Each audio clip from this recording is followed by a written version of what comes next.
Вы хотите декоммунизации? Ну что же, нас это вполне устраивает. Но не нужно, что называется, останавливаться на полпути. Мы готовы показать вам, что значит для Украины настоящая декоммунизация.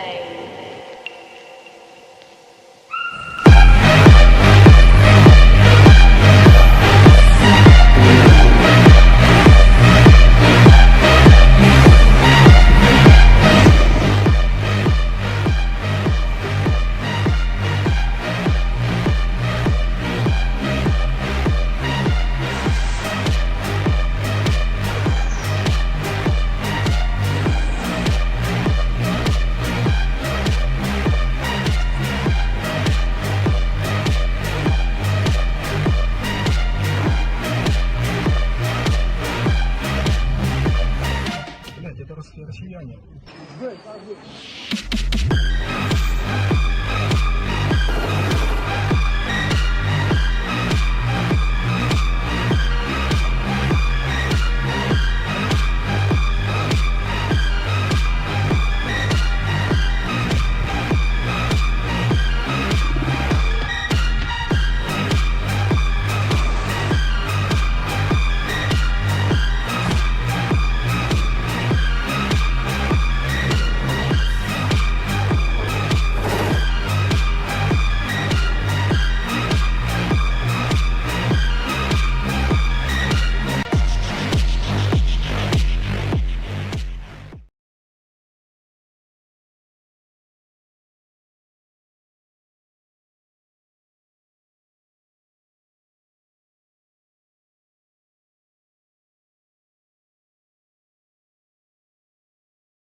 Hello, can people hear me?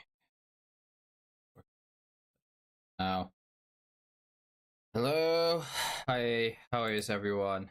How's everyone doing? Back. The mic audio should be working. That as well. Okay, good. So how is everyone doing? I do have to apologize. I am feeling a bit under the weather today. Apologize. Really energetic. I'm afraid this won't be an especially long stream on account of that. Feeling fairly lethargic and a bit sour. With that, we'll just jump straight into it. So this stream we're going to be covering sort of progress of what's happening in Ukraine since the Ukrainian counteroffensive has really started, especially in terms of what's happened in Zaporozhe and the Donetsk front.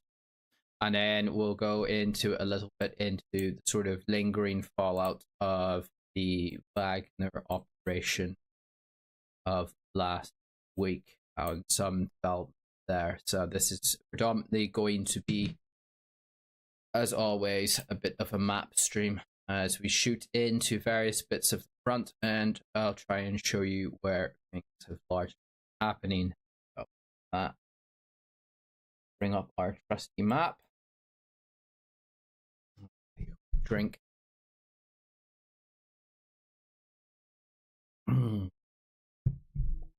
Pardon me. So, I'm sure as everyone is amply aware by now that there has been a Ukrainian counteroffensive going on for the better part of a month now that has mostly been directed straight into the strongest Russian defensive lines and positions on the Zaporozhe axis, and hasn't, especially at least going by what has been publicly said by certain Ukrainians and Western sources, that it hasn't exactly gone to the expectations or the hype that it was made out to be by the Ukrainians themselves in the months leading up to it.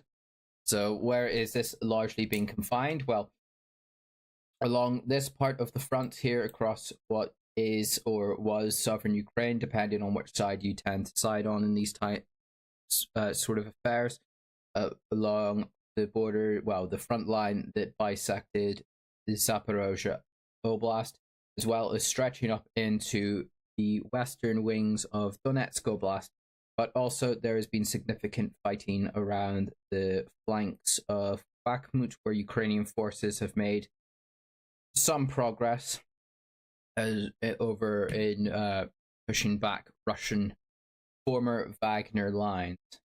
But of course, the big story that everyone is mostly focused about is the fight in the south, because this is where the fancy Western equipment has largely been operating.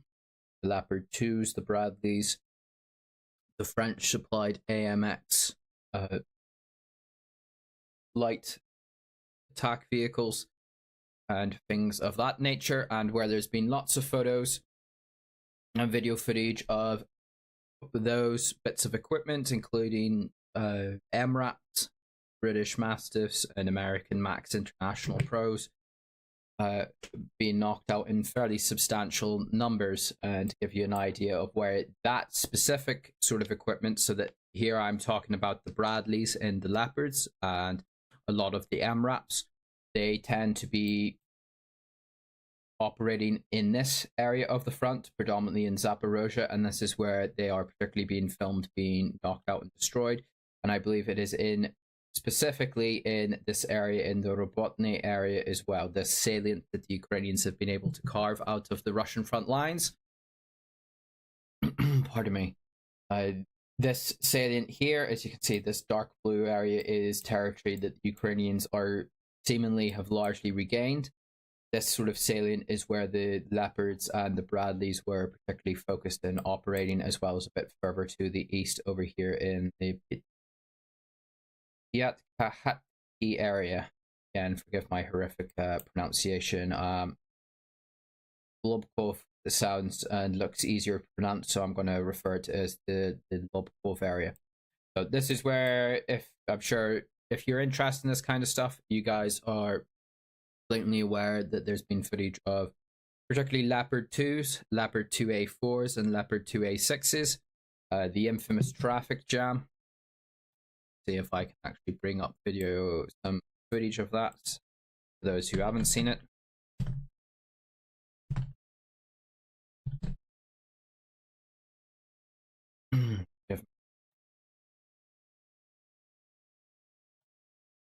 I am rather under the weather, so give me a bit out of it.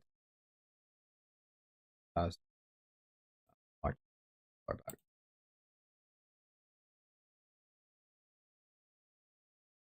No, that's yeah. So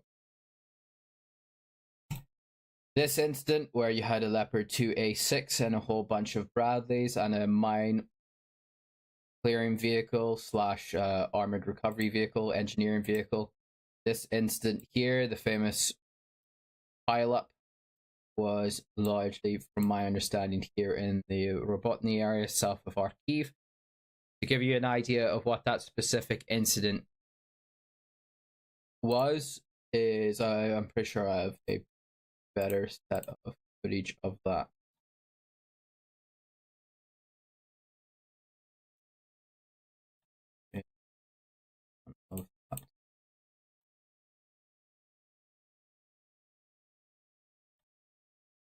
There is 6.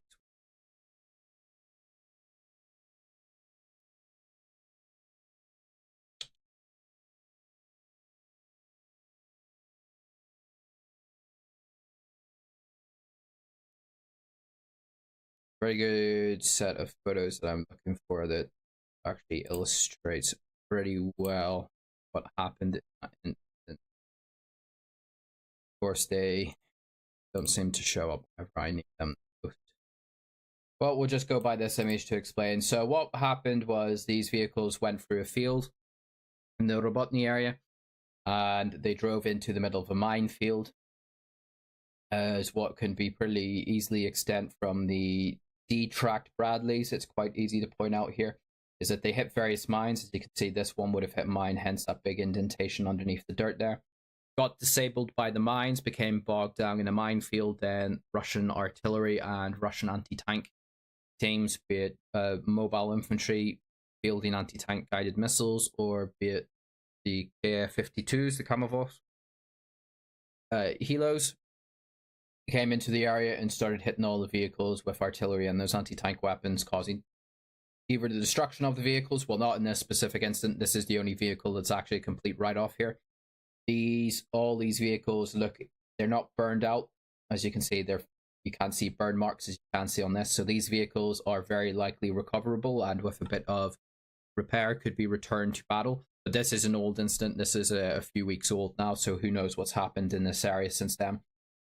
About that, generally, it seems to be what happens is the Ukrainians try to push forward in these areas using their heavy Western armor or the Bradleys, and they get bogged down in a minefield, and then that's whenever Russian artillery or Russian anti-tanks or even Russian tanks themselves come up and start to work on the disabled and the bogged down Ukrainian armor and mechanized infantry as they're in the field and cut down that way. So these incidents are pretty pronounced in this sort of western end of the front of where the fighting has been happening.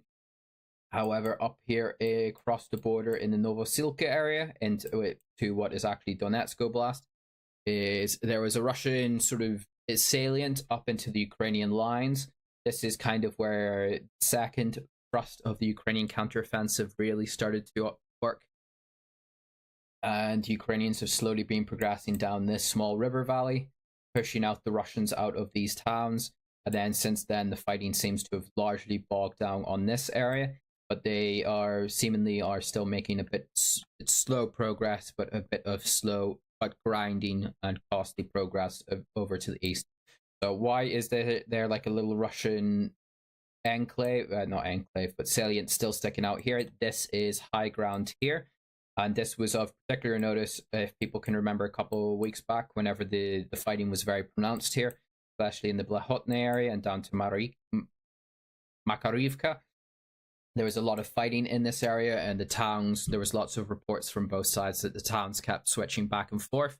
The Ukrainians would push them out, then the Russians would retake it, then there'd be an artillery strike, and then the towns kept changing hands.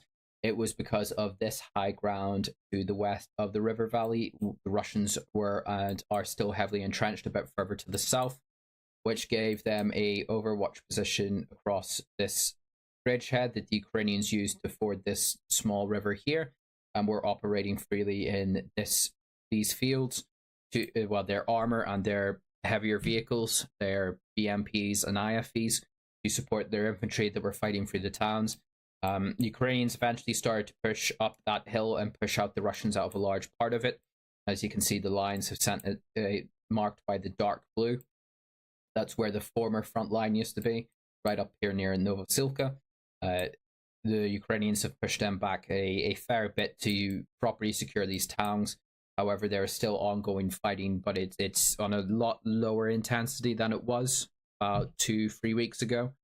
And since then, these lines are, I don't want to say static, as heavy fighting does continue along these territories, but there isn't a large change of territory back and forth. So Ukrainians are still launching probing attacks and small scale assault operations all along this front. However, the big thing to consider along this area is, so far what the Ukrainians have engaged here is like the standoff lines, the very frontal positions of the Russian defensive network here. The Russians have done a significant defense in depth. Let me just see if I have actually got some good examples of that with my... Oh, good. So here is some from back in May, the start of May, some maps that some people did. I think they came from Twitter, was the original source. And this is actually in the Robotny area. Let me just orientate myself. So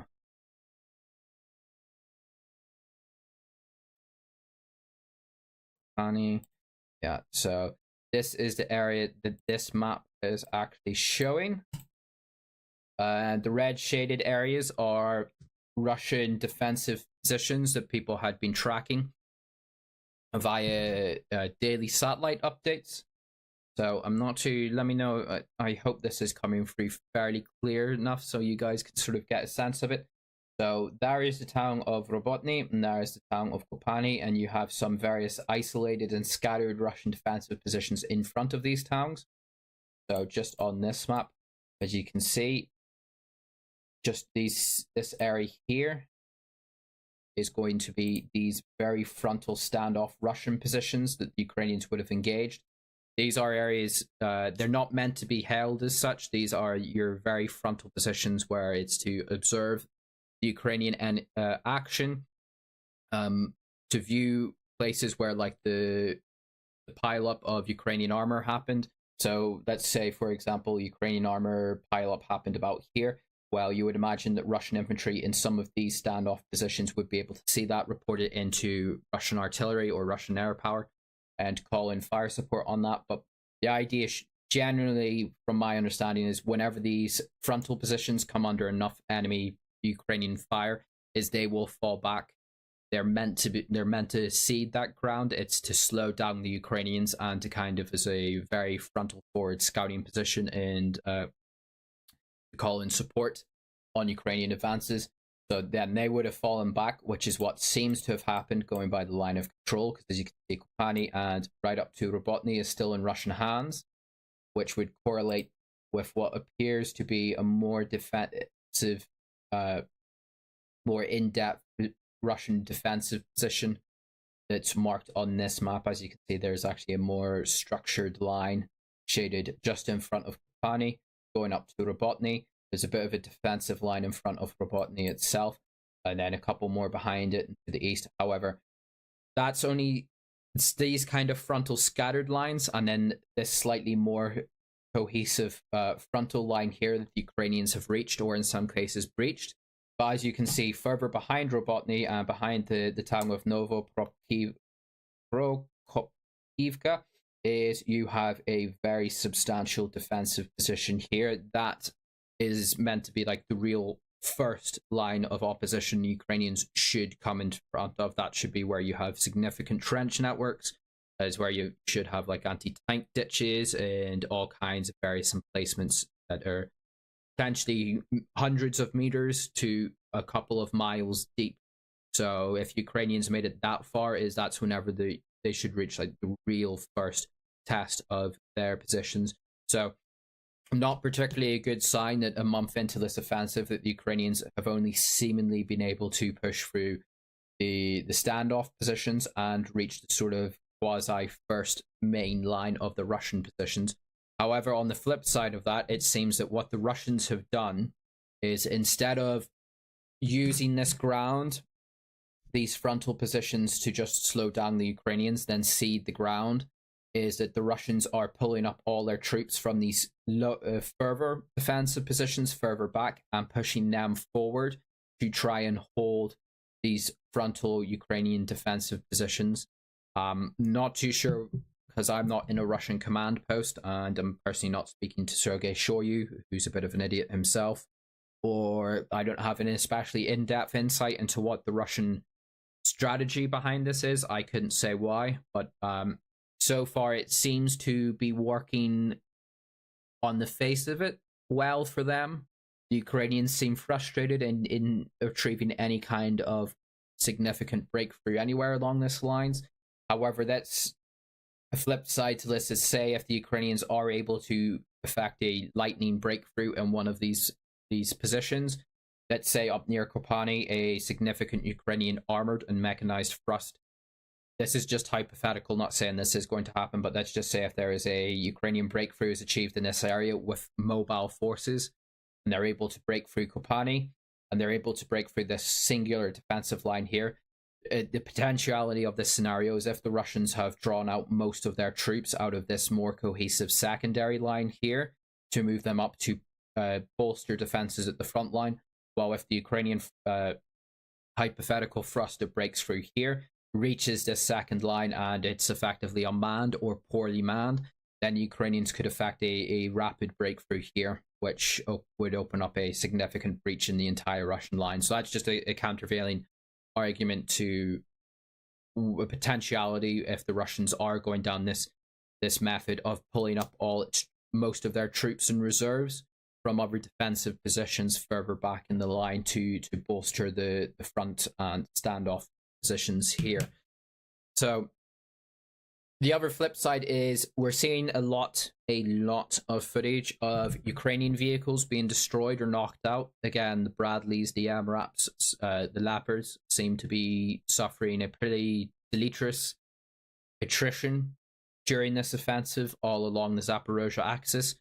We aren't seeing much of Russian losses. The only times we're really seeing, because obviously the Russians seem to be operating a bit more OPSEC this time round, and we're not seeing a lot of footage from the Russians of Russian losses. Most Russian losses that we tend to see, or I have, at least in my case, have been seeing, is from Ukrainians whenever Ukrainians take a position.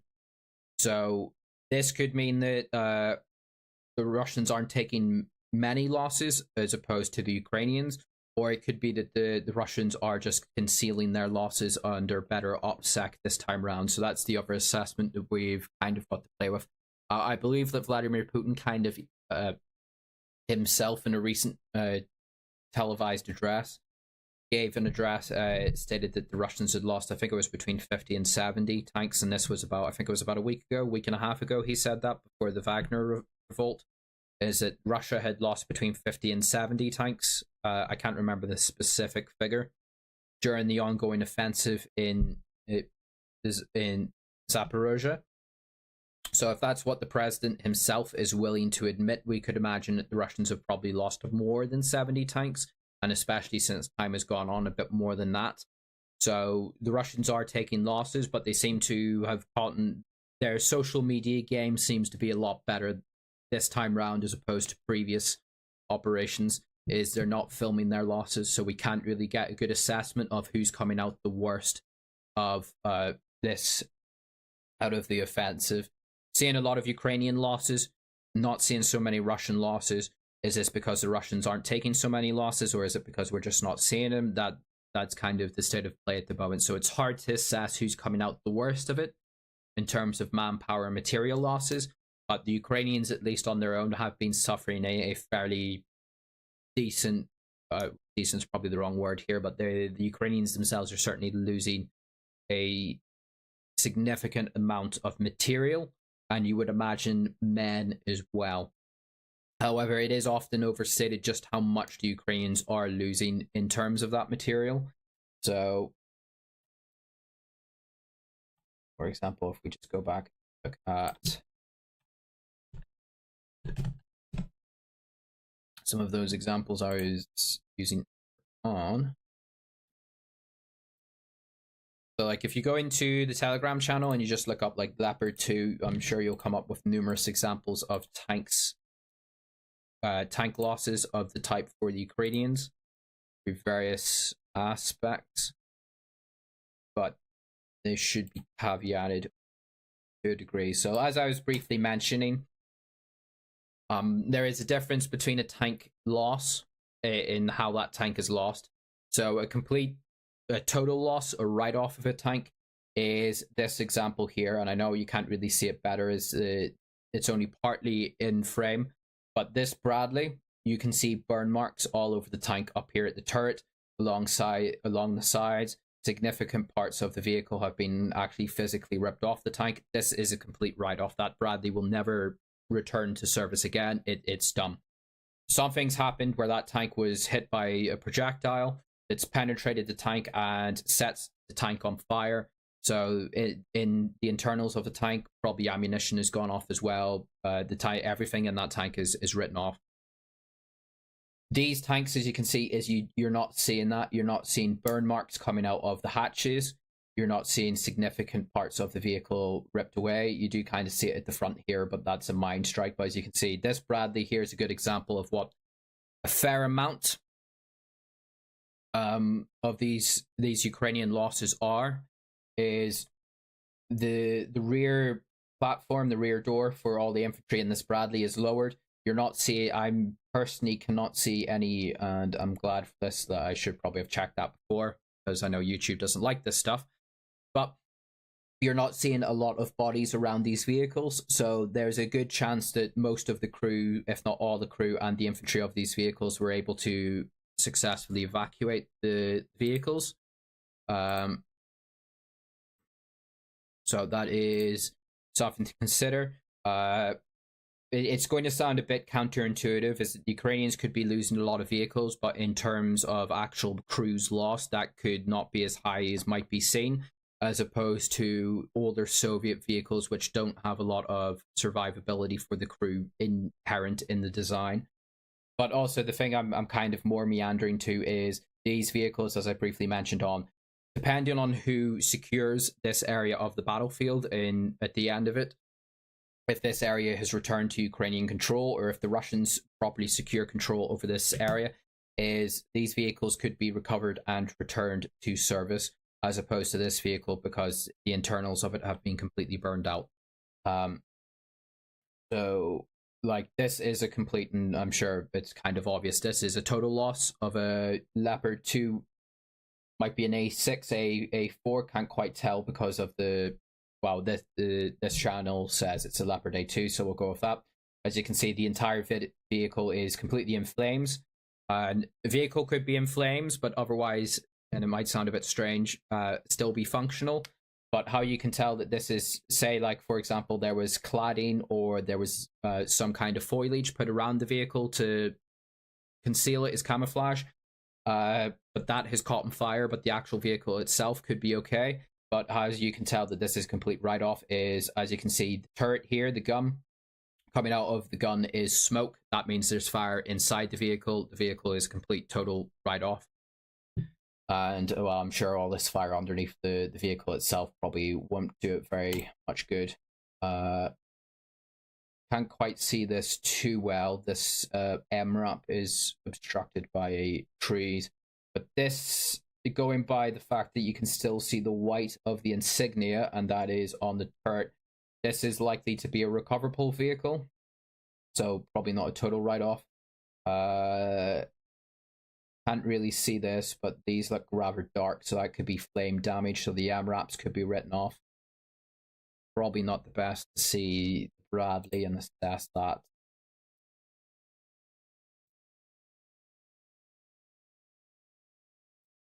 So what I'm kind of meandering here is a lot of these Ukrainian vehicle losses don't look good, and they aren't good, but depending on who controls the battlefield at the end of the battle or of the offensive, is a lot of these vehicles could potentially be recovered, repaired, and put back into service. So just because a vehicle is like, this is why whenever I'm in the channel I use a difference in how I term this stuff between being knocked out or being destroyed.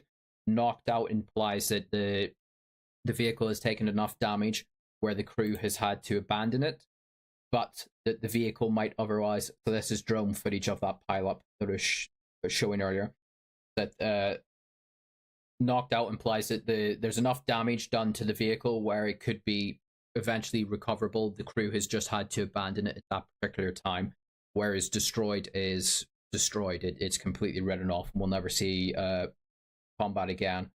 So that's just a little bit of nuance in terms of how these losses are tabulated, but even that aside, is there has been a fairly, in terms of the number of vehicles, especially like Leopards, that have been, or publicly stated to have been transferred to Ukraine, is there have been a fairly significant number of them destroyed, and I use that term destroyed with the emphasis that they aren't completely written off. So if I just have a quick look, let's see what the current figures are for Western equipment.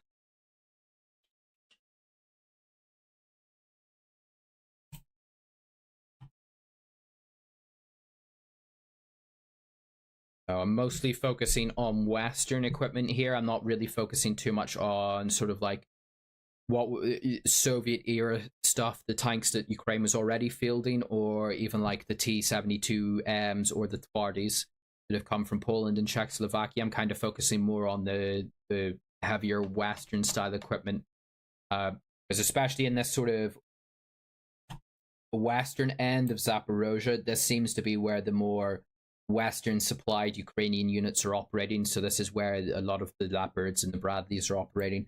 Whereas elsewhere, especially up here around the fighting at Bakhmut and to a degree in Novosilka, this is where you have things like the BMP-2s, the T-64s, the T-72s, that sort of the more Soviet era legacy equipped Ukrainian units are operating. So there's apparently 27 Bradleys are reported to have been lost, of which 13 are complete destroyed write-offs and the rest are damaged or abandoned. So at least 13 Bradleys completely and total destroyed. We have figures for Leopard.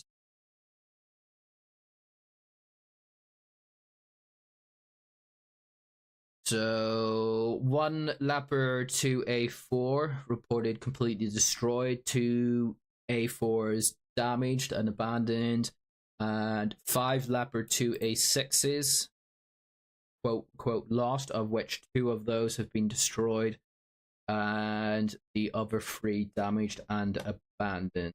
And if I'm not mistaken, I think there is around about 40 Leopards of various types are in Ukraine at the moment, with more to be more obviously are to be supplied in the coming months going ahead. But if you've got 40 and you have 4 of them already completely destroyed, and then you have 9 in total, 8 in total lost to one degree or another, it's a fairly decent percentage as such that are potentially out of action so far. And I think in the Bradleys, I think there's something like 200, 400 were supplied.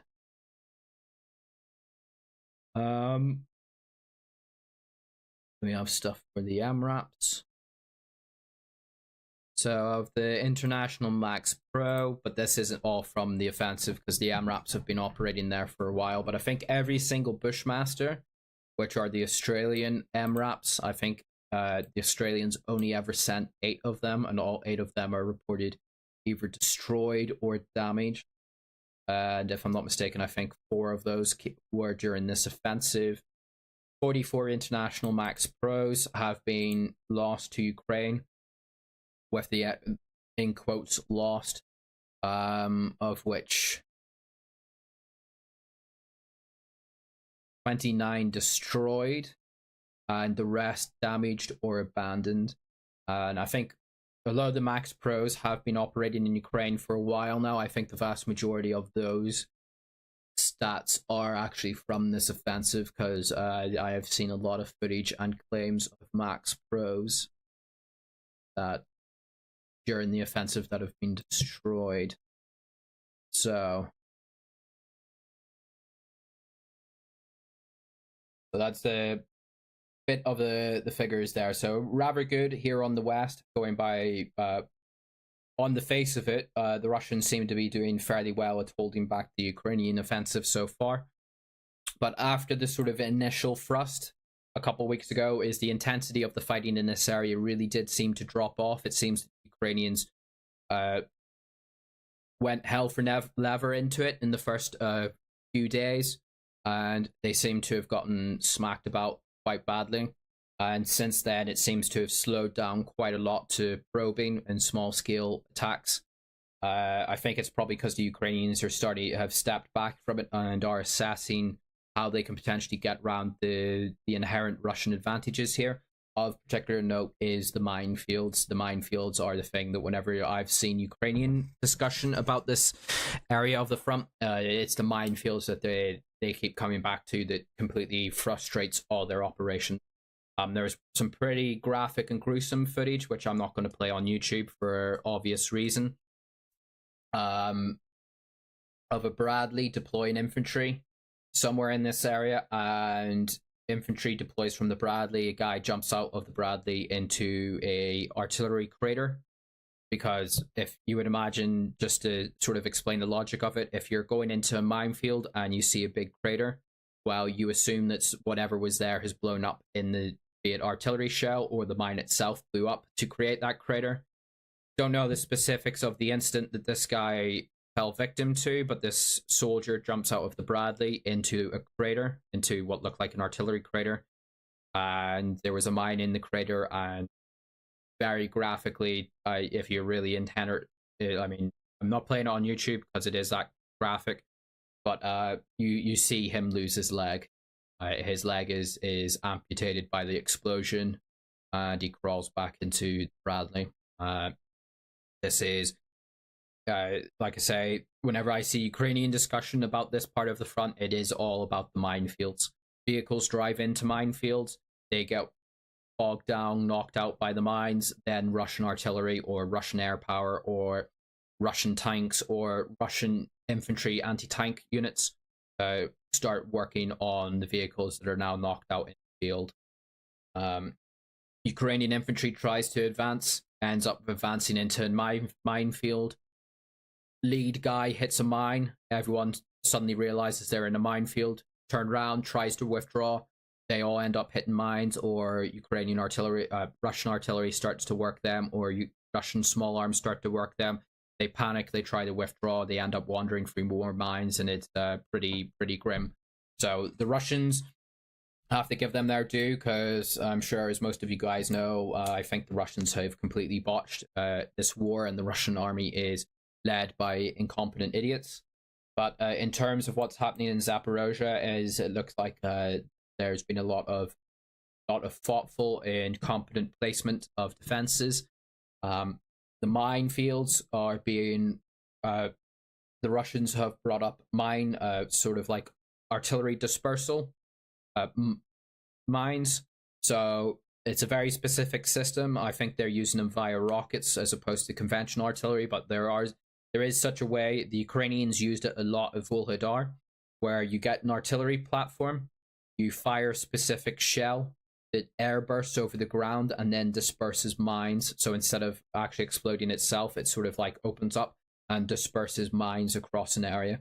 So the Ukrainians use that quite a lot at Volhodar. The Russians are now using it apparently to great effect in this area of the Zaporozhye front and a bit more into Donetsk to great effect to reseed mines that Ukrainians have tried to get through, or some areas where Ukrainian mine clearing vehicles have cleared. The Russians then reseed that area with these mine dispersal areas. Or I've even seen one report where a Ukrainian offensive unit went forward, was spotted by the Russians, started to get bogged down in a firefight, started to engage Russian positions, but behind that unit, the Russians deployed these air dispersal mines. So whenever that unit then tried to withdraw, is the road and the territory it had crossed completely cleared of mines, is whenever they went to withdraw back to their lines, as they ended up going back into this newly seeded minefield to great cost.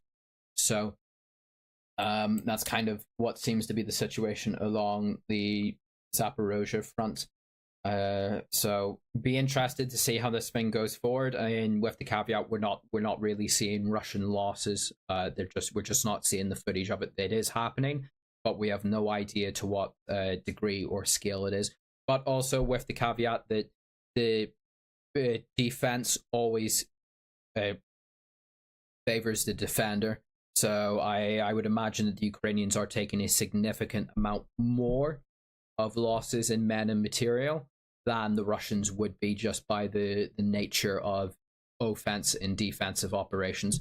And also that the Russians hold a fairly substantial artillery and even to a degree air advantage across this entire front, as opposed to like Russian operations around Bakhmut or previous operations. The Russians kind of hold a quasi home field advantage on this one. So that is the area sort of more towards Zaporozhye, and then in the Novosilka area, it's a bit more dynamic because of the terrain is a bit more dynamic, like I say, with this river valley and these areas to the heights. which has probably prevented the Russians from putting in as much defensive works as they have further to the west. But as you can see, the Ukrainians seem to have made a bit more progress and significantly stunted this previous Russian salient in the line. But the fighting has again largely slowed down in this area. This is much more of an infantry fight here. As I was briefly mentioning closer to the start of the stream, this is where you had Russian infantry units pushing into the towns to push out Ukrainian infantry units. Then Ukrainian mechanized infantry would try and push back in. This is more of your sort of, I don't want to say World War One because it's not a fairly good analogy, but this is very much more of an infantry battle in this area, as opposed to significant amounts of tanks or vehicles, although the Ukrainians are operating them in these fields. I haven't seen too much of it on the Russian side in this area. I have seen some Russian tanks, but it's very sporadic because we're not seeing a significant amount of Russian or Ukrainian tanks being pushed into the fight. And on the Russian side, they're using their tanks in this sector more as an indirect artillery. This could be where the sort of T-62s or maybe even the T-55s are operating in this sort of indirect artillery role. As opposed to how tanks are usually operated, where you drive them up into battle and they engage targets direct, or in tanks. Instead, what might be happening here is you'd have, say, a company of T-55s, let's say down here in the Bazhanye area, might be emplaced, and they get reports that there's Ukrainian positions moving up towards Staromorosky. Staromairovsky. I forget my pronunciation. They pass back coordinates. The T-55s don't need a direct line of sight. They just put in the various calculations about distance, windage, and they could then just start firing their tank shells in a indirect artillery sort of way, which is what tanks have kind of been doing a lot of. There's very little sort of direct tank-on-tank conflict in battles in this war. A lot of tanks are kind of being relegated to this sort of indirect artillery, quasi-artillery way. So that's kind of what the fighting in the Novosilka area is.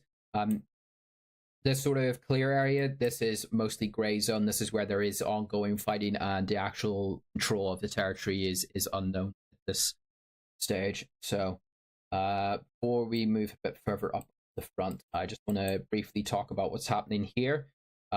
Might do a full stream on the aspects of the Novokakhovka Dam disaster. Not going to focus too much onto it, but this is the wild card of the entire offensive. So while the Ukrainians seem to be making slow, if any, progress along the south, the drying out of the Kakhovka Reservoir, which isn't really reflected in this map. Let me just check if they're... because I know I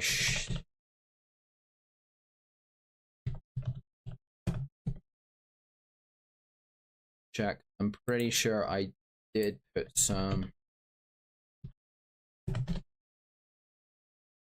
of it into the channel, showing how much it has cleared out. So this water feature here effectively doesn't exist anymore because this was created by the Kakhovka Dam. Whenever the Kakhovka Dam collapsed or was destroyed or whatever happened to it, is this has largely completely drained out, and this is now sort of like a quasi-desert. Don't forget, we're like almost a month since that incident has happened.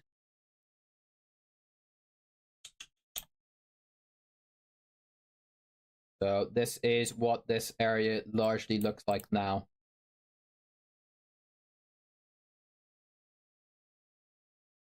So this used to be the reservoir. Now it's effectively barren plain.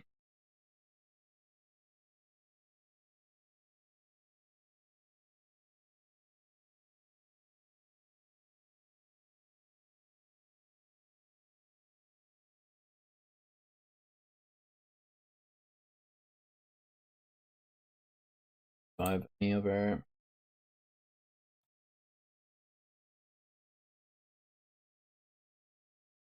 load?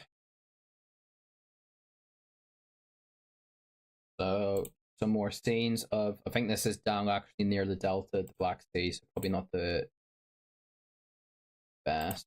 I think that shows out the drying of it.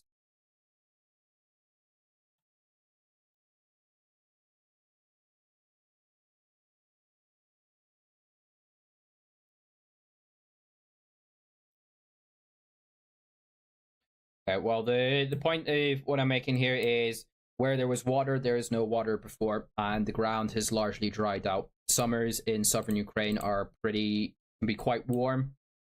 Stuff dries out quick. The ground is largely dried out. This has opened up a completely new axis of advance for either side. And since it's the Ukrainians who seem to hold the initiative at the moment, it's sort of assumed that they might be the ones who take advantage of this. But then I definitely know I shared some footage from Nikopol.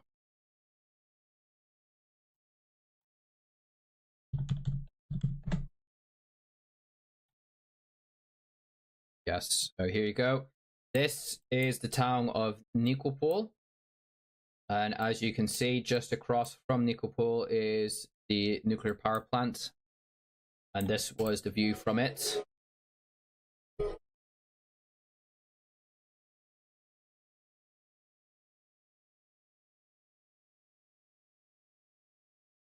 It's large. This was before it fully dried out.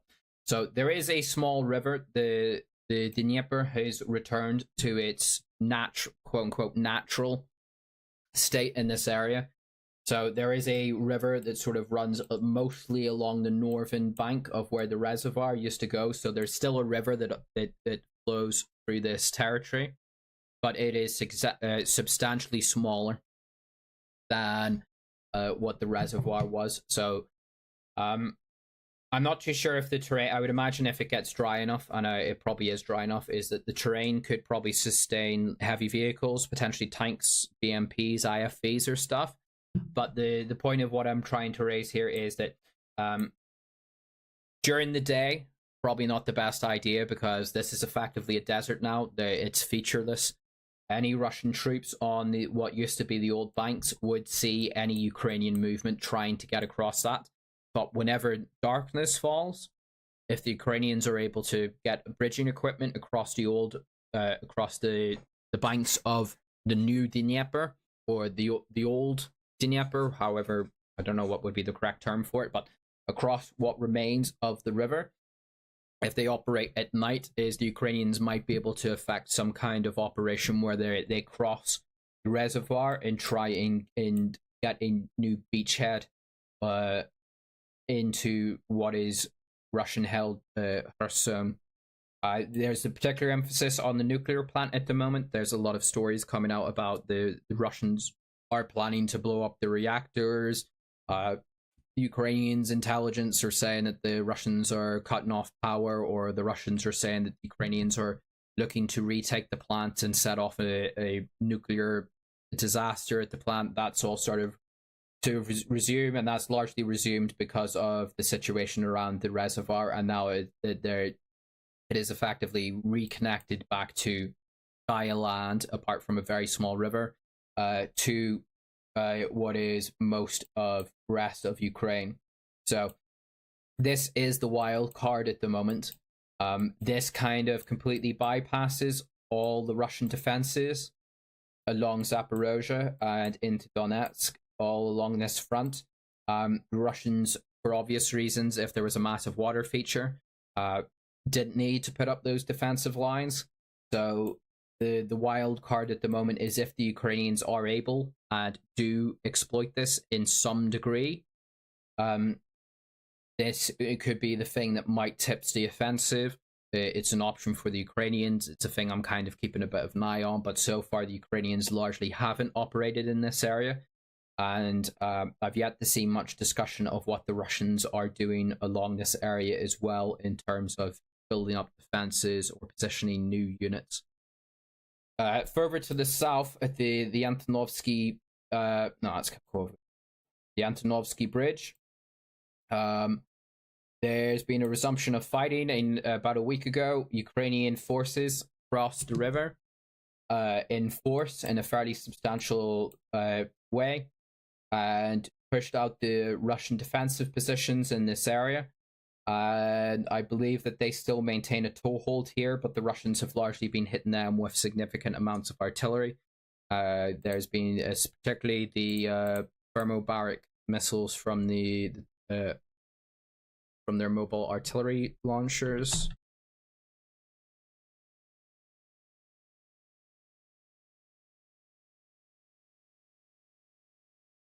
I have some footage of this.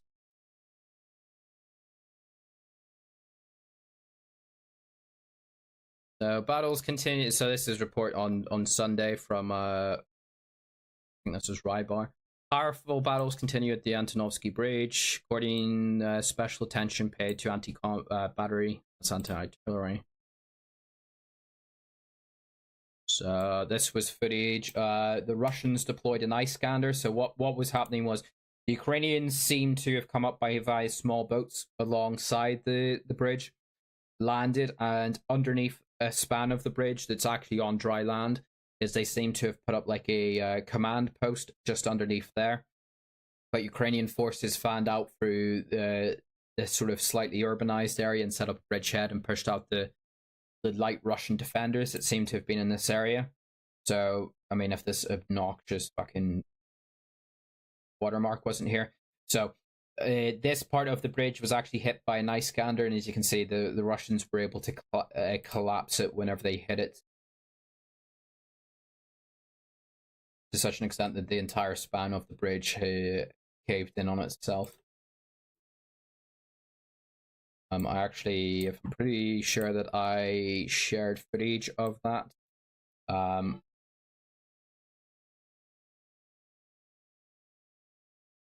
Okay, this isn't that specific incident. This is Russian thermobaric artillery. Although I think this is actually the Ukrainian side of the bridge. Yeah, this is the wrong side of the bridge.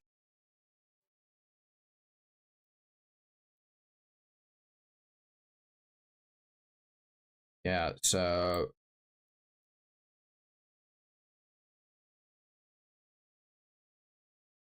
this footage of the Iskander strike on the bridge itself, which took out the sort of like Ukrainian command post that they had set up. It was coordinating their raid on the upper side of the bridge.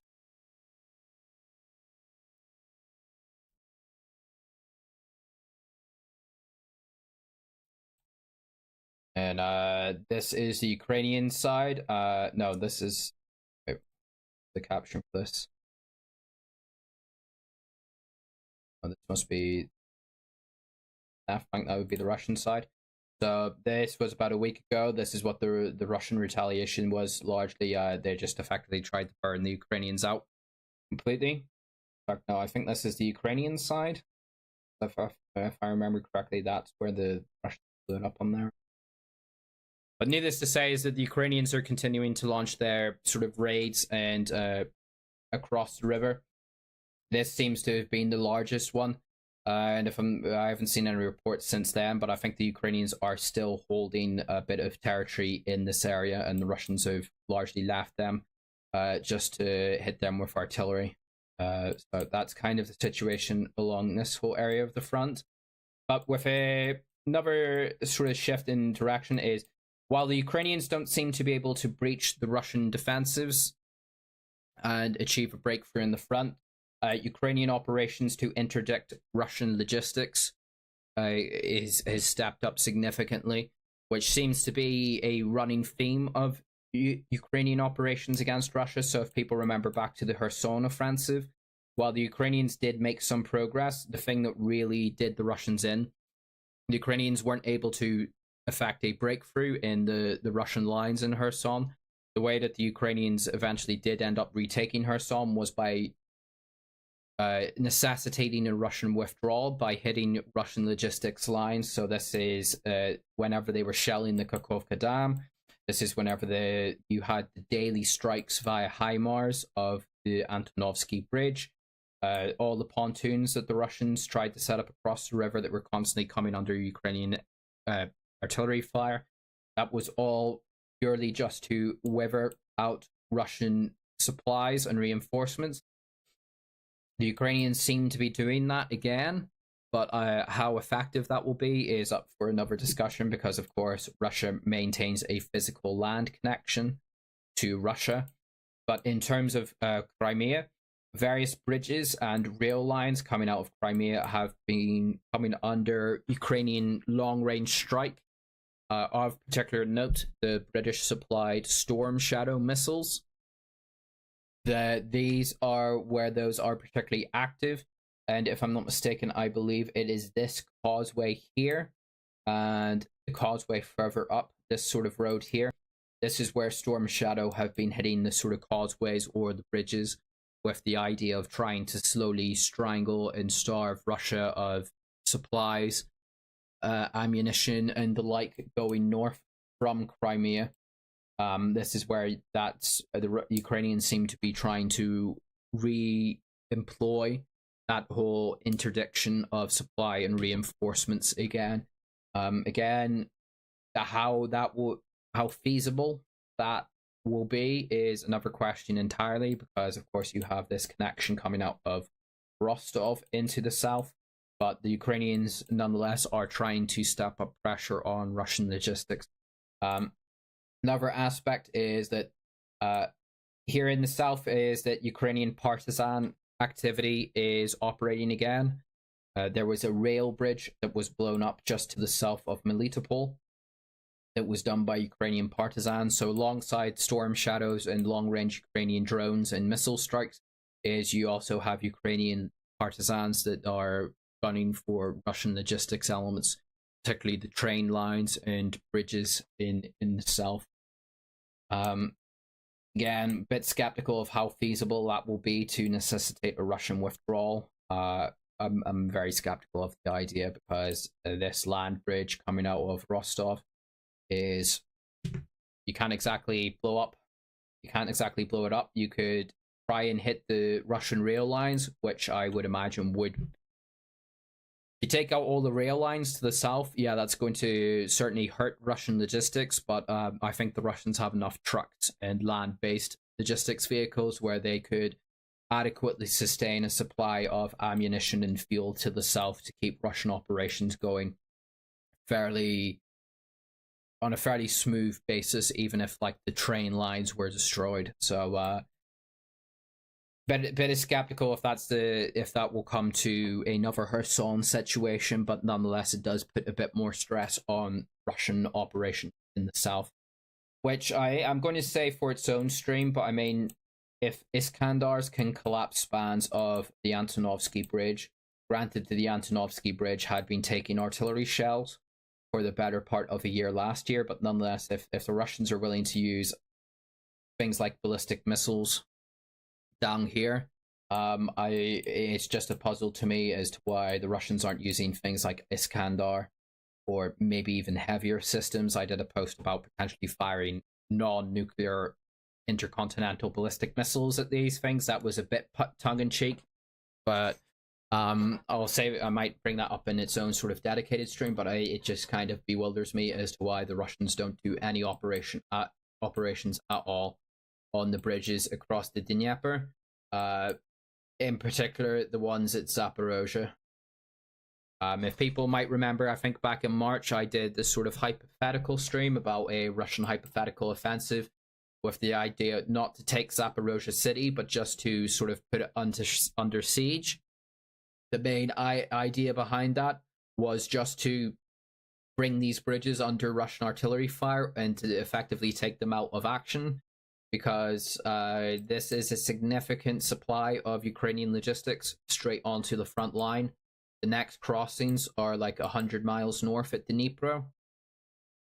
So, I mean, if the Ukrainians are doing it in Crimea, and if the Russians can effectively collapse a span of the Antonovsky Bridge with an Iskandar, I mean, it just kind of, it puzzles me as to why the Russians have just completely allowed crossings in Zaporozhe or the crossings further north to carry on unmolested at all.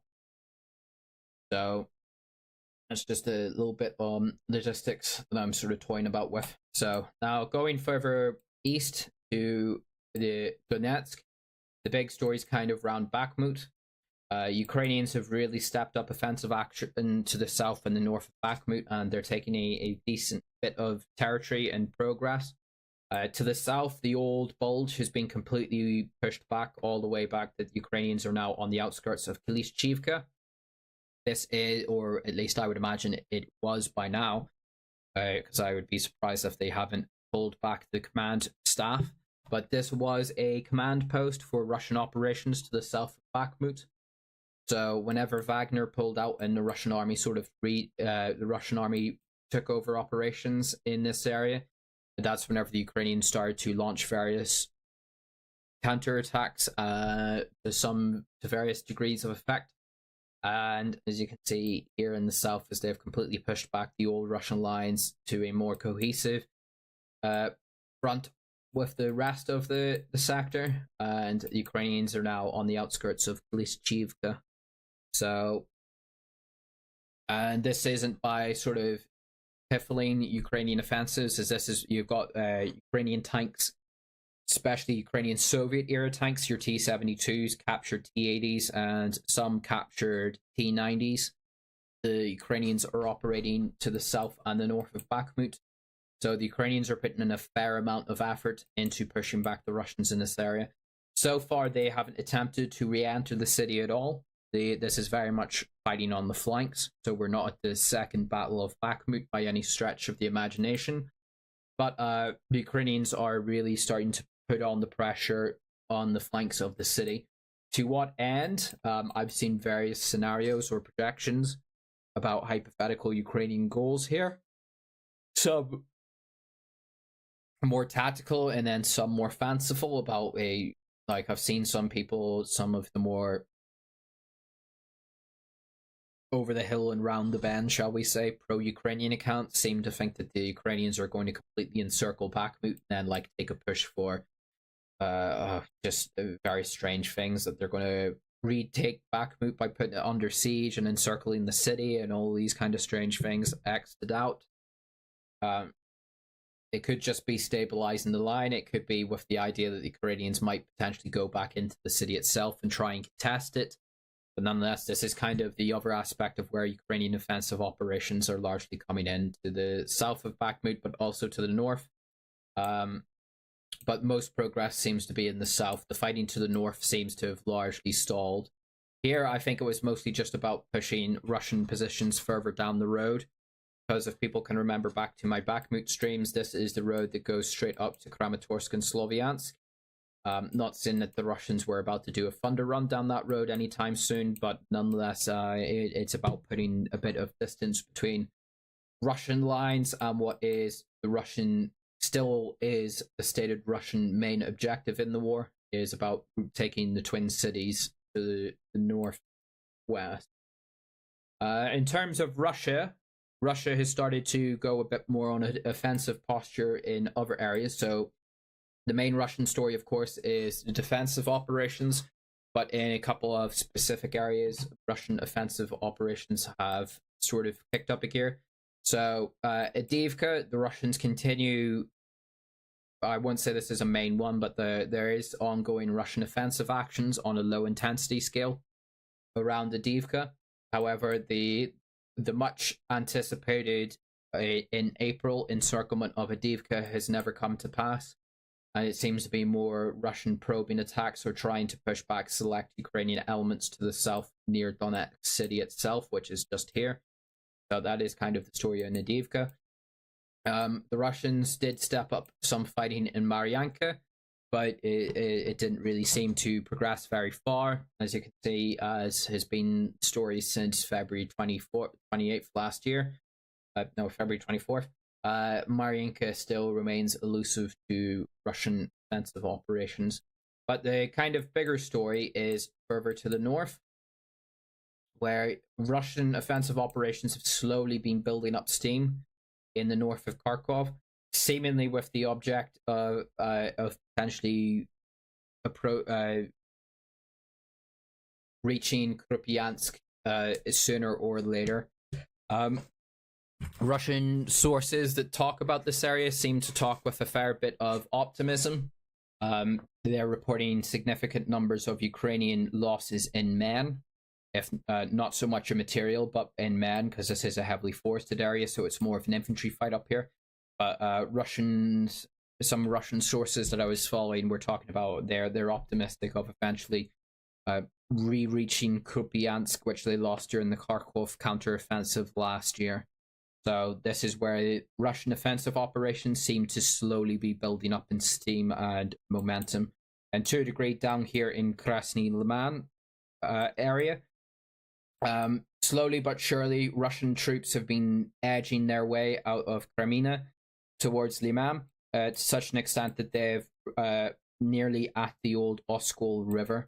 So if people can remember, after the Kharkov counteroffensive and the rout of the Russian army, Ukrainian forces had pushed so far that they were in the outskirts of Crimea.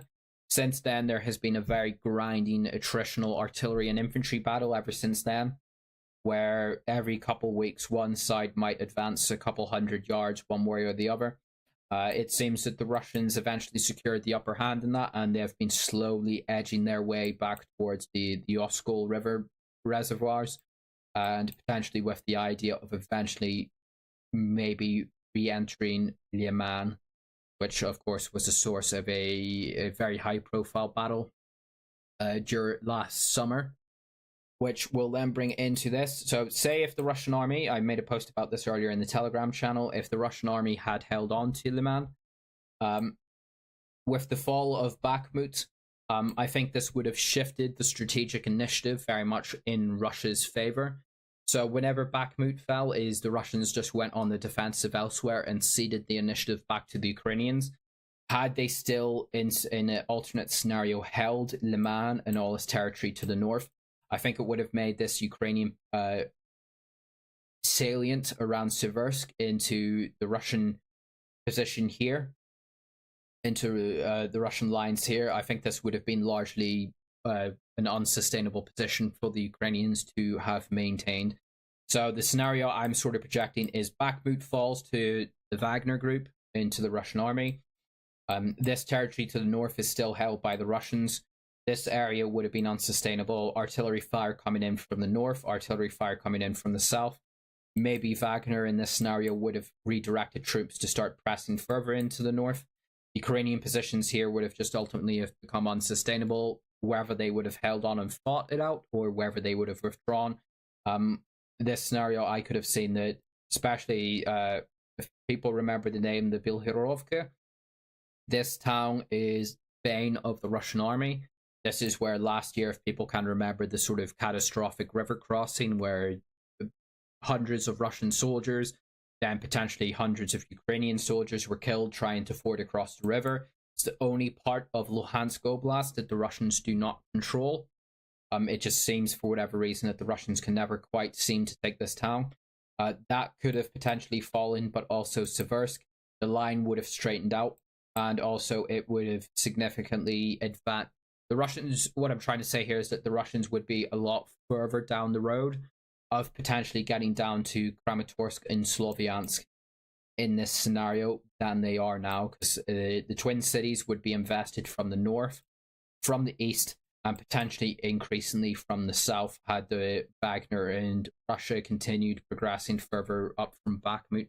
But of course, this isn't the scenario we're into. This is just a sort of hypothetical to sort of show like how bad that the collapse of Kharkov last year still impacts on Russian strategic operations going forward.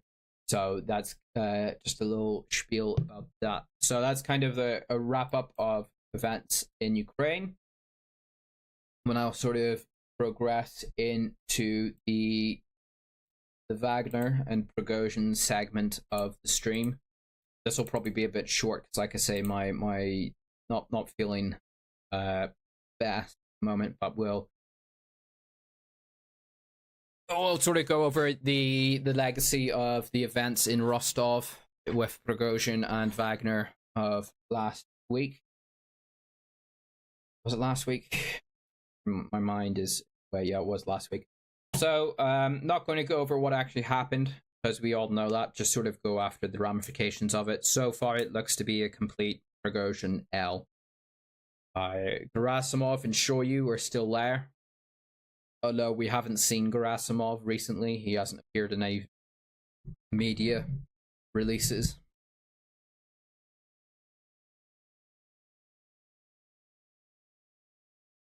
Pardon me, I just need to take a drink. Shoyu has appeared occasionally in some press releases and footage, but Gerasimov so far hasn't, from what I can see.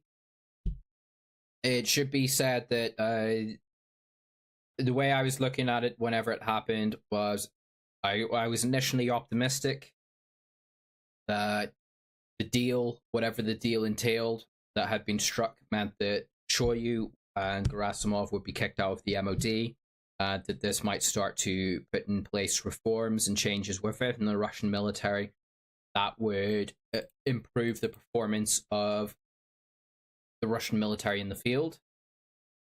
I have to say, unfortunately, it seems to be it's the worst case scenario that Moscow and Russia have decided to opt for.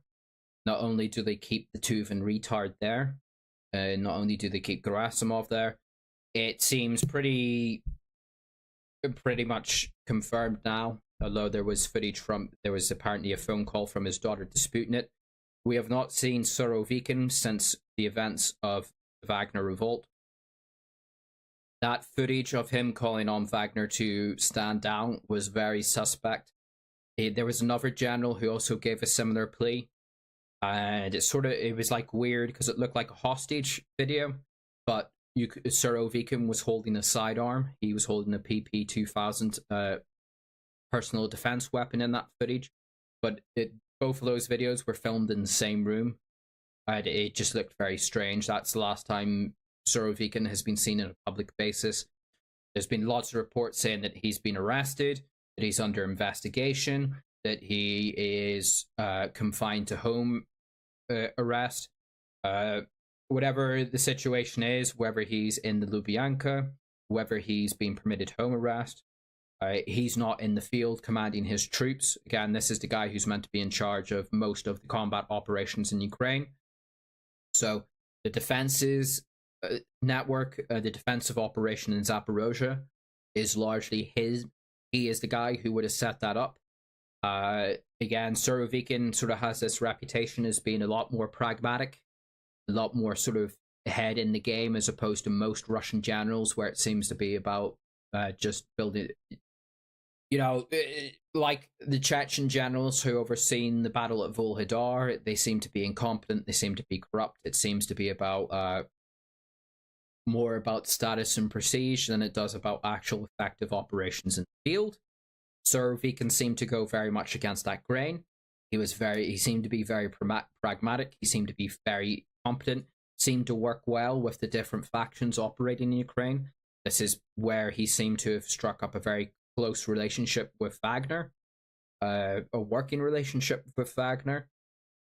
The pullout of Kherson, while it was painful and politically embarrassing at the time, it was pretty obvious that it was done for good reasons, because the Russian position there was very unsustainable with the bombing of the bridges. So Surovikin seems to be one of the best that the Russian army has at the moment in terms of a field commander, and naturally the Russians have decided that sorry for your competency, you're now suspect and you're losing your command, and potentially you're now under arrest. Alongside this, it wasn't just Surovikin. If I can find the report, the elements of his command staff as well were arrested. Let's see if I can find it.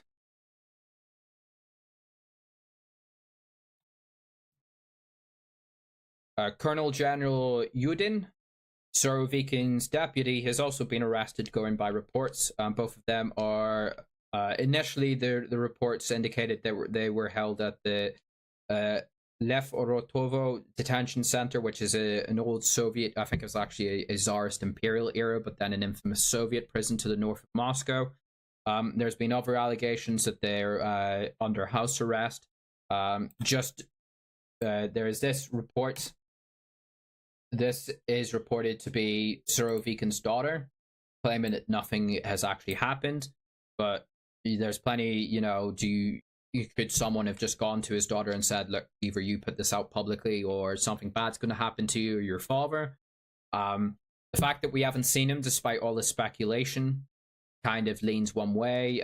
Various sources in the Russian media sphere and the Russian military have said that he hasn't been seen or that he is under arrest. So it's pretty much a given that Surovikin, he's lost his command and he is under some kind of prosecution. Why is this? Considering this, he seems to be one of the most competent generals in the Russian military at the moment, because of that close relationship with Wagner and Prigozhin. There's a close working relationship there. There's been various voice notes that Prigozhin has made over the past year where he rates Surovikin very highly and that he should be in charge of everything and that he would be a better overall commander or potentially Minister of Defense, all these kind of things. So that's brought him under a lot of suspect. And also, this is more conjecture because everything that happens in Russia, what happens around the Wagner revolt, what happens in Moscow, we don't know. We are probably not going to know for a long time. Everything in this regard is conjecture unless we get video or pretty, visual evidence of it. We can only really go what by the various factors say or make or implications or deduce from the various actions of various organs of the state or individuals within it. So the Wagner revolt happens. The only part of the Russian state that actively seems to resist it is the Air Force. There is very little, if any, fighting on the ground between the Russian army and Wagner. If people can remember back to a week, Wagner went on that thunder run all the way up to Moscow, and the only time that they were ever attacked seemed to come from the Russian Air Force, elements of the Russian Air Force. Naturally, this is going to put a lot of suspicion around Moscow. Well, where was the army? Well, most of the army was in Ukraine, naturally fighting the war. Well, there was other Russian army and military units dotted throughout Russia. In Voronezh, because it is kind of just behind Belgorod and north of Rostov, it's a major logistics hub. There is Russian military units based in Voronezh. Where was the army there? Why didn't the army mobilize? Why didn't these various reserve units come out and stand to the defense of the state? So there's a lot of suspicion on elements of the army, which is Surovikin's kind of at the top. And then there's generals and colonels and stuff further down that are reported are under investigation. I've been told that they're no longer in charge of their units. So it seems to be that Moscow is very suspicious of elements of the army because of their inaction through the Wagner incident. So there's a purge going through the army of people who didn't act.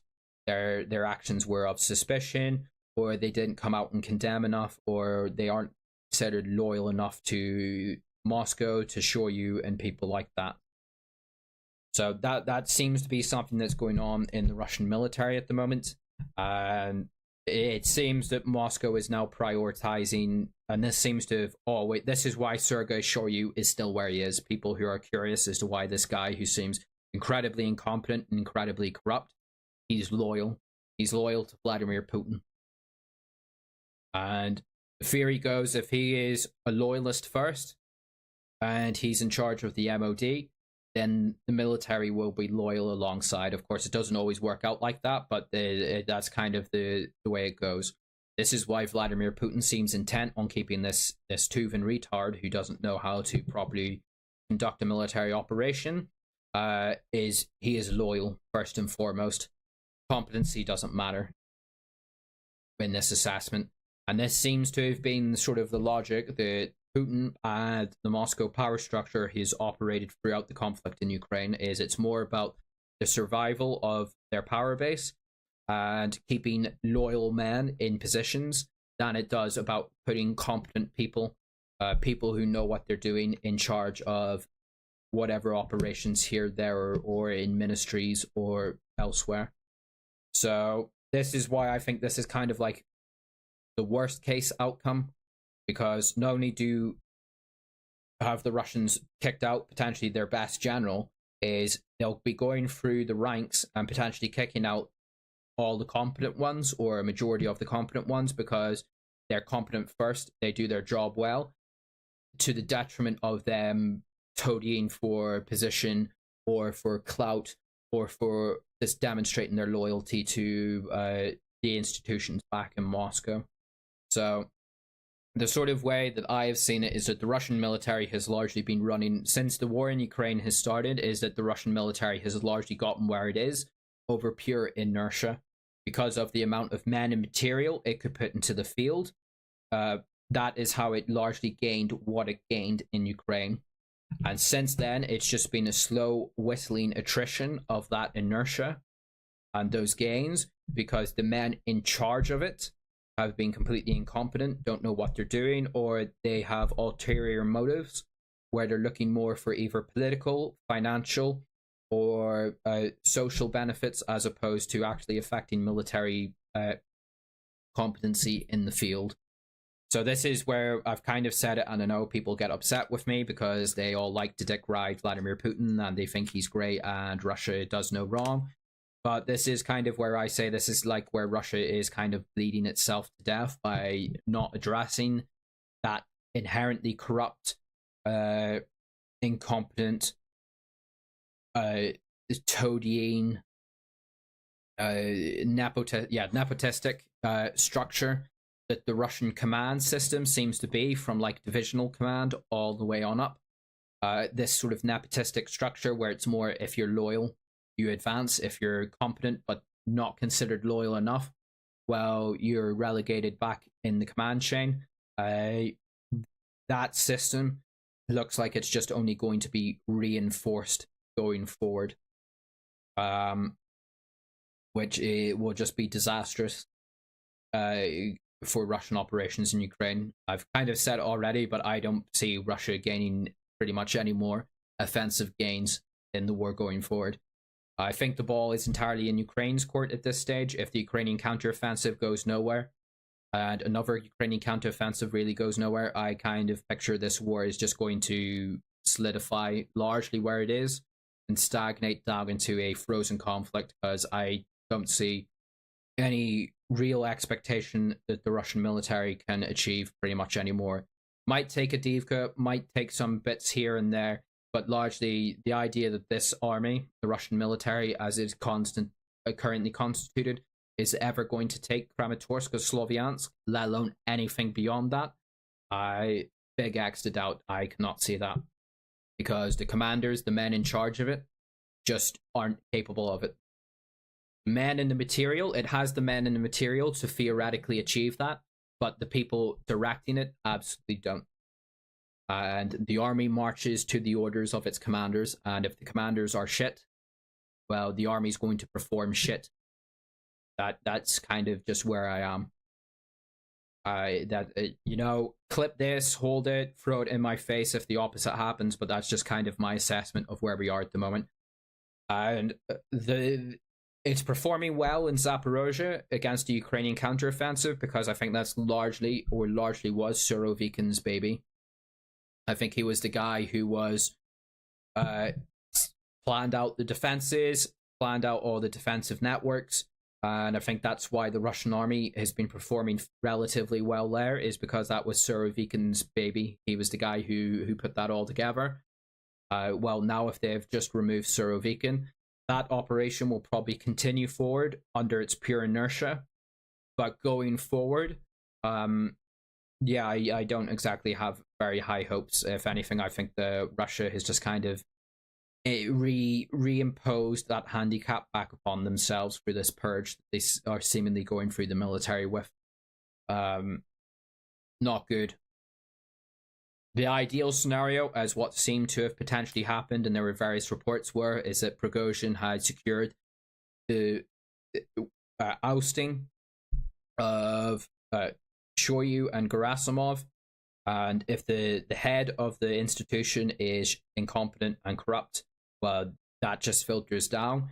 So we don't know who he might have potentially have seen to replace them, but all eyes kind of fell on Surovikin to replace Gerasimov.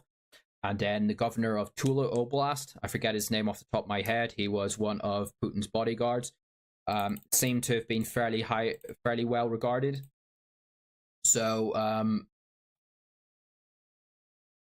he seemed to have been kind of earmarked as a potential replacement for Shoigu.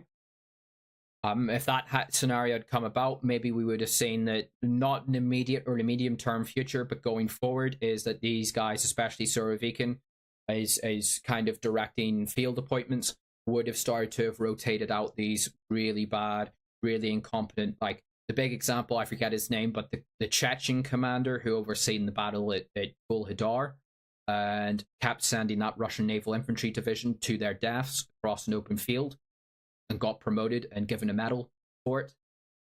Maybe incidents like that, people like that would have been shifted out of command. Whereas instead, it seems like people like that, because he is loyal, is now going to take on even more command going ahead. So that's kind of where that's the assessment. And this is all because, like I say, whenever Wagner was doing that Thunder run, there was a lot of, I've seen it most in the Russian military blogging community, there was a lot of kind of see and wait attitudes towards it. There was a bunch of them kind of did tepid endorsement of the power structure in Moscow. They said, look, Prigozhin shouldn't do this, where, this is not the right time for it in a war, or look, you can't do this against the president during the war. But a lot of them were very mute. They didn't come out and outright condemn. It seemed to be a lot of see and wait in the Russian military blogging community. That seems to have also carried on into the Russian army, is that it seems that there was a lot of Russian military commanders who were kind of in this sort of wait and see scenario. So you have to sort of remember, at the time, whenever Wagner was doing the Thunder run up into Moscow and were experiencing no opposition, it seemed very likely that they could have taken Moscow. And if they took Moscow, the national capital where all the infrastructure is and all the various accoutrements of government is, had they taken Moscow in whatever scenario, I think that's whenever you probably, depending on how they took Moscow, if they went into Red Square and there was a massive gun battle and the Kremlin was set on fire, probably wouldn't have gone well. But if they took Moscow and without a shot firing, they drove up into the Kremlin and the Kremlin guards just kind of opened the doors and didn't oppose them, that's probably whenever you would have seen like elements of the military come out and sort of flip side, as it were. So there was a lot of wait and see. And it seems that that is what is going on in the military at the moment, is that the Russian military is going through, Shoigu is going through the military in sort of trying to get rid and purge those sort of wait and see men. I'm not writing off loyalty as a virtue in of itself. It is a virtue, but at the same time, is it better to have a bunch of loyal retards, or is a person who's, well, I guess it is kind of dangerous. If someone's competent, but their loyalty is in question, that is a lot more dangerous to do domestically than a bunch of loyal retards. Although the loyal retards aren't very good at fighting a war, whereas the person who there might be some questions about his loyalty, but is good in the battlefield. It's kind of that assessment at the moment. But saying that, it's all. Like, I don't think these generals would start a coup themselves. I don't think it's that scenario. I think while there was a coup or the Wagner revolt was in progress, that's whenever they were starting to think like, yeah, let's just wait and see what is happening. So if the situation domestically in Russia is stable, well, then you can have these sort of competent officers who might not be fully on board with you politically. Maybe that's whenever you could sensibly send them to Ukraine to do their thing in Ukraine, such as Surovikin. But the idea that, well, now we've restabilized the state, although the legitimacy of Vladimir Putin is significantly undermined by the events going forward. But while the state is stable and there is no internal threat to the state, then I don't think there is as such a threat from this sort of officer corps that might be not as fully on board as you expect. But instead it just seems that Moscow is obsessed with this idea of keeping in literal retards, but as long as they are loyal, that's all that they need. So that's kind of the big thing that I see going forward, resulting from the Prigozhin shenanigans.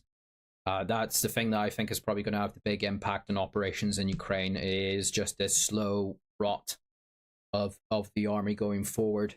And then the best case scenario I see from that is the conflict stagnates in frozen conflict territory. Worst case scenario, you have some Chechen sub-Labrador dog IQ general comes along, lines all his men up on parade, keeps them standing in the sun for 3 hours until a Ukrainian drone sees them, and then Ukrainians hit that parade with hundreds of soldiers with a HIMARS strike, which is what literally happened last month. That is something that did happen. Is a Chechen general was meant to address his men, was late, kept seemingly him or his underlings kept all the troops lined up on parade, and then it was hit by a Ukrainian strike and hundreds of them killed. And as far as I could see, I had not seen any reports that that general had been disciplined, let alone had his command revoked.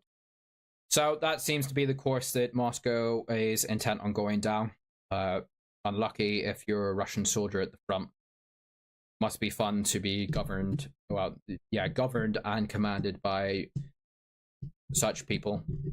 The other aspect is, very much Prigozhin. Prigozhin's media empire has been seemingly completely dismantled.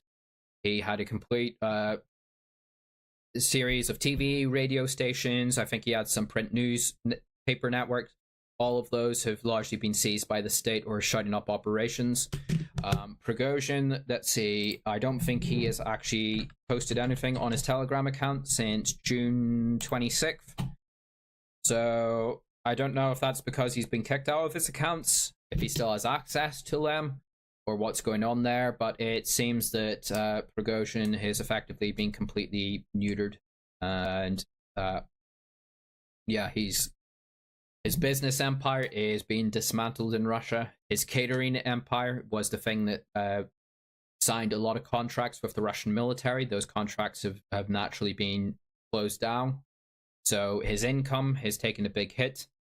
It's completely up in the air what is going to happen with Wagner and Wagner's operations in Syria, in Africa, and across the world. There's some speculation that they're already being slowly shut down, or they're being taken over by either the Russian military in regards to Syria, or in regards to like the Central African Republic. There's some speculation that Wagner there is slowly going to be wound into Sergei Shoyu's own military company, because of course Shoyu, being the retard that he is, seen that Wagner was operating quite competently in Ukraine compared to his men, so he set up his own mercenary private military contracting outfit called Patriot. And there's some speculation that Patriot will just take over Wagner operations abroad as things go forward. So that's going to be well. Everyone likes that kind of stuff. What else has happened? Wagner is largely being redeployed to Belarus. There's a camp being built in Belarus, a summer camp, effectively what it is.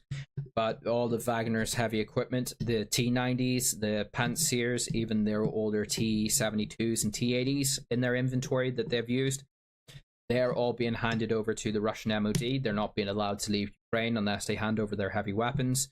So now Wagner is being relegated to a light infantry force in the force of Belarus. It's still debatable about what the future holds for the main bulk of Belarus there, for them in Belarus. It looks like they might go to train up the Belarusian military, which is probably the best thing that they can do at this stage in this scenario, because there's also been some interesting stories and reports going about the aircraft linked to Wagner that they would have used to have flown out men and material to, say, like Africa, to Libya, to Syria, to the Central African Republic. That those aircraft are now impounded in Moscow, and that a couple of those that are in Belarus, that they are being denied transit rights across Russian airspace. So it looks like Russia has effectively completely locked Wagner, the bulk of Wagner, into Belarus. They're not allowing their aircraft to transit the territory. So it'll be interesting to see going forward how a professional, hardened mercenary outfit who are used to being pretty much on constant operations, either in Ukraine, Syria, or across Africa, how sustainable they're going to be whenever they're stuck in Belarus without being able to go anywhere or really do anything going forward. Maybe that's the idea, is just slowly have Wagner wither on the vine. So it looks like Prigozhin, whatever deal he signed has just been completely dismantled and torn up, and he gave away all the leverage in which to hold up that deal. So it looks very much a Prigozhin L. Whether he will be allowed to just sort of live out his days in Belarus in a maybe semi-comfortable exile, only time will tell. But his substantial business empire across Russia is being completely dismantled. Wagner appears to still be recruiting people across Russia, but where they're going, apparently they're still going to the training camp in Krasnodar. But where they go after that, who knows? Still early days for all of this. We're only a week after this. This is going to be an ongoing thing, but so far it does not look very good. Worst case outcome, the Tuvan retard is still there. Russia has slowly dismantled perhaps one of its most competent military outfits. What this means for Russian influence across Africa, where Wagner is heavily engaged, who knows? So I have to keep an eye on it, but not the best. Not the best outcome. Not the best outcome indeed. Might be good for Belarus, but yeah. So, with that, is there any super chats or any questions? Because I think I'm going to wrap this up. How long have we been going? How long have we been going? 9 minutes. Not 9 minutes.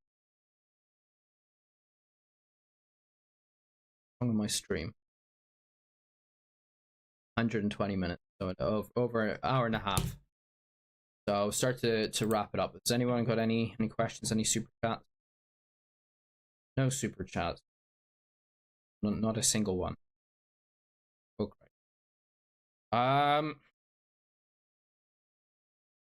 Michael, do you get enough money doing this? Not in this stream, it seems.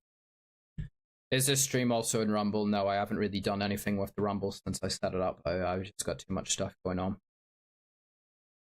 Are you watching the chat? No, I'm watching the chat.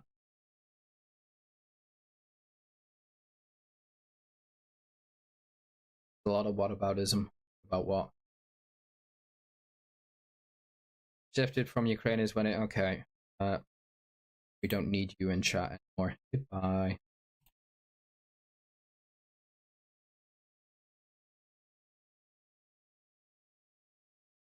Do you think Wagner is getting ready to take Kiev from the north? No, they're not. That's just one of these cope explanations people keep putting about. You don't simulate a coup in your own country just so you can redeploy troops, which you then broadcast completely across all the airwaves. And if you have an idea of using these people, you don't send them into, you don't take away all their heavy equipment.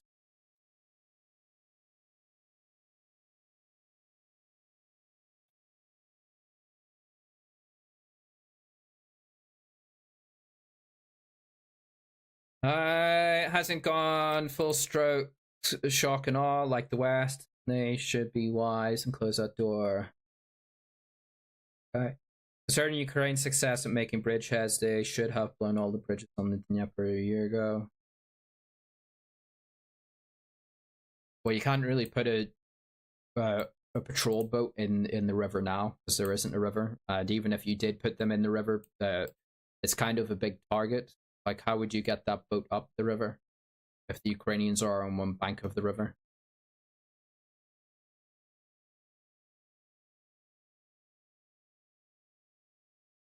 Maybe be over hopeful they will use those bridges. The Russians will never get back across to the western side of the Dnieper. That's just not going to happen. This is like whenever everyone was telling me like Michael, you just don't understand. The Russians are going to take Odessa. It's just a matter of time. And then where are we a year later? Look at where they are. It's just an extension of that. I'm going to say it now, clip it, throw it in my face if it happens otherwise. But the Russians will never again have a military troops on the western bank of the Dnieper. They will never hold territory on the western bank of the Dnieper. They just don't. One, I don't think they have the equipment to sustain that, and two, they certainly don't have the command, the men who are capable of leading an operation to do that. Their commanders just don't display the initiative, competency to ever get across the Dnieper. So not only is Odessa lost, like anything west of the Dnieper is gone. Like I say, I really don't see the Russians taking anything more than what they already have. Little bits here and there, but like I just don't see the Russians ever taking Kramatorsk or Sloviansk, let alone Zaporozhe, Dnipro. It's just not on the cards. Because Russia is being governed and its military is led by literal retards who don't know what they're doing and haven't known what they're doing for years now. Like, I'm sorry, it's just where it is. They might not be confident that they can collapse the bridge, or they figure it can be repaired, replaced with pontoon too easily to justify a strike. So no, I like those bridges in Zaporozhe. I mean, you don't need to destroy the bridges, which is what the Ukrainians displayed last year at Antonovsky. But going by the damage that the Iskandar did to the Antonovsky bridge, I would imagine you would be able to significantly damage it. And yeah, Russian intel does not seem to be the best, but I would be very surprised if the Russians don't have some satellite somewhere that take photographs, and if you see a pontoon being erected, they could hit it with another Iskandar. If the Iskandar can hit the Antonovsky bridge with a fairly decent degree of accuracy, I don't see why it couldn't hit a pontoon or hit near enough to a pontoon to destroy it. But it's just one of, again, I just think it's a inability of Russian command to really think outside of whatever box it is in and operate with any kind of initiative or originality. They went after all the Ukrainian oil infrastructure and fuel infrastructure last year, and then they gave up after 2 weeks. Whereas that was actually probably a bit more sustainable and actually probably pretty effective, but then they just stopped it for some reason and haven't really followed up on it. They're just instead they seem to fire drones and various missiles at increasingly random targets across Ukraine. Whereas instead, like, I would say, okay, the bridges in Zaporozhe, right, put aside 30 drones a day and just send them to hit a very specific part of the bridge. Like, maybe not even on a daily basis, like every 6 hours you fire a drone at a very specific part of one of those bridges, and you just do that day in and day out and just keep that going. Well, it's one, you're going to have to keep that bridge closed because you're going to have to keep repairing it. Structural damage that would slowly result from that bridge is going to grow. From those strikes is just going to grow. Like that's kind of something that I might think would be a bit more sustainable. Obviously, the Ukrainians would then bring up various anti-air equipment to counteract the drones. Well, then that's whenever you start moving up the Iskandars and other systems, because that anti-air equipment that they'll have to have constantly sitting that bridge, well, they'll have to have moved that from some other place. So you try and figure out, well, where have they moved that air defense from? And then because if they've they have air defense around it. The Ukrainians obviously are pretty interested in keeping it. So you try and figure out where that air defense system is being moved from, and then you try and hit whatever it was guarding before. But I don't know, it just seems that there isn't that thought process in the Russian military for some reason.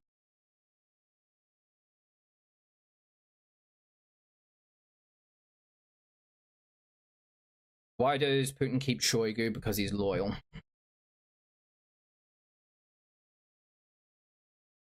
It's not even about collapsing the bridges, it's just about damaging a span enough so that you can't drive across it.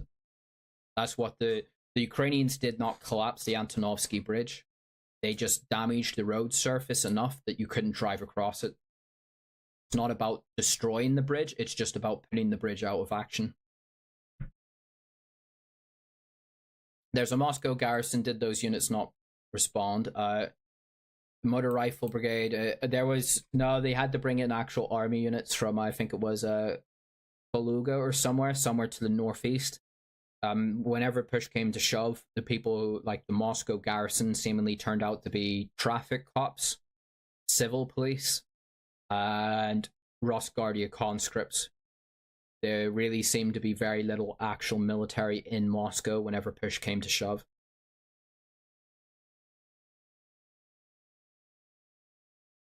Rustam Murdov. Yeah, that was the Chechen guy.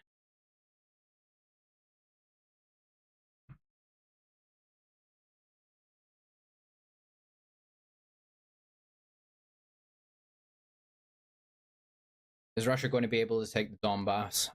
Very unlikely at this stage.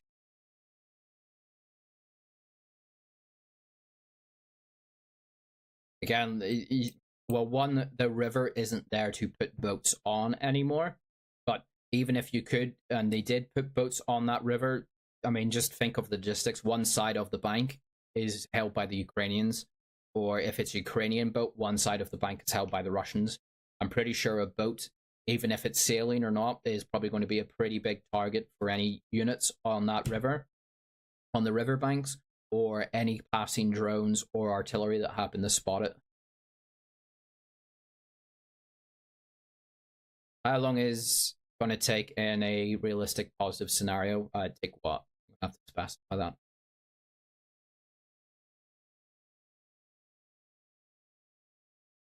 I guess there is not going to be a Russian counteroffensive. There probably will be in some regards, but it'll probably be as incompetent, poorly managed as their spring offensive, which went so well that people still question if it even happened at all. But we know it happened, because if you track visual Russian losses of men and material, is there was a large spike in the spring, around about February, where they put in a lot of troops into places like Bulhadar, into places like Marinka, around Adivka, but it really achieved nothing because it was incompetently managed and too spread out. So I'm willing to be surprised, but I really don't have much expectations for Russia going forward. Events domestically have just kind of like really, in my mind, kind of sealed it for me. Is the war will just stagnate even more so than it is already, and it will be a frozen conflict.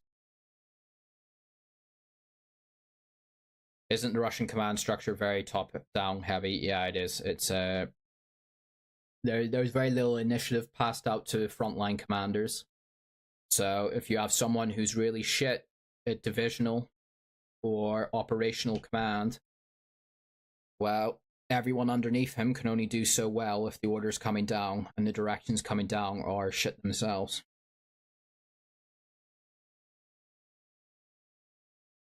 Will the war conclusively be decided on the next American election, agree or nay? Probably not. I would imagine it'll probably have come to some... It'll keep going on to some degree, but I'd be surprised if the war is going on to such an intensity a year out from now.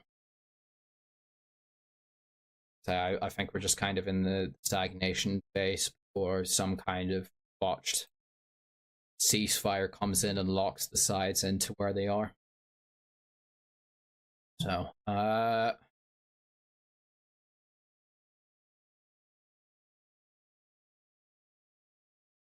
with that, no super chats at all. Last questions. I'm probably going to wrap it up here, guys. So Sorry if this has been a bit more dour than usual. I'm a little bit under the weather. So that's just kind of a quick update on where things are in Ukraine and a bit more of the fallout of Wagner's actions of a week ago.